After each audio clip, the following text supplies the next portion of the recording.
الله بكم سلم ثم إلى أرواح وآبائه وإخوانه من النبي المرسلين وإلى ملائكة المقربين والقربين وإلى سادتنا أبي بكر وعمر وعثمان وعلي رضي الله عنهم وإلى أرواح كل ولي ولية لله مشارق الأرض ومغاربها برها وبحرها أينما كان مكانا كائنا في علمك وأهل سرمهم يا مولانا يا رب العالمين وإلى أرواح سادتنا أهل المعلى والشبيكة والبكي وأمة المسلمين والمسلمات والمؤمنين والمؤمنات خصوصا مولانا الشيخ محمد زيني بن عبد الغني برحمتك يا أرحم الراحمين اللهم ارحمنا بالقرآن واجعله لنا إماما ونورا وهدى ورحمة اللهم ذكرنا منه ما نسينا وعلمنا منه ما جهلنا وارزقنا تلاوته وأنا عليه وأنا النهر واجعله لنا حجة يا مولانا يا رب العالمين وأفضل الصلاة وأتم التسليم على سيدنا محمد خاتم جميع الأنبياء والمرسلين وعلى آله وصحبه أجمعين سبحان ربك رب العزة عما يصفون وسلام على المرسلين والحمد لله رب العالمين تقبل الله منكم.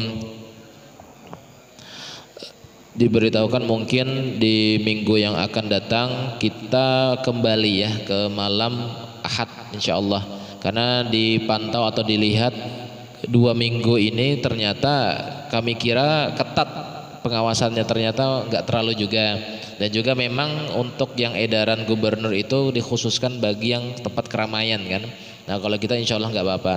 Soalnya kami melihat juga di Majelis Guru Udin itu sudah mulai malam Senin kemarin juga mulai kembali gitu. Nah walhasil insya Allah nanti kita kembalikan aja ke malam Ahad. Dan untuk akhir daripada pengajian atau penutupan majelis itu nanti di malam sebelum malam nisfu Sa'ban. Jadi nanti kita acara malam nisfu Sa'ban, bacaraan di sini kalau nggak salah malam Senin atau malam Ahad itu kalau nggak salah ya. Dilihat itu kalendernya itu. Nah, kita baca amalan 3 Yasin itu untuk malam nisfu Sa'ban, karena kalau dihitung sekitar kurang dari sebulan setengah lagi, sebulanan lah kira-kira untuk nisfu Sa'ban. Setelah itu libur selama 1 bulan, hampir 2 bulan ya, 2 bulan selama bulan suci Ramadan sampai setelah bulan suci Ramadan kita libur. Tapi pengajian nanti diubah atau diganti di subuh. Nah setiap subuh, habis sholat subuh setiap hari itu, habis sholat subuh setiap hari kecuali hari Jumat dan hari Minggu. Nah 2 hari itu ya. Jadi 5 hari dalam 1 minggu, setiap hari pengajian kira-kira 10 sampai 15 menit lah kita bacaan sedikit, kemudian silahkan istirahat. Nah, wassalamualaikum warahmatullahi wabarakatuh.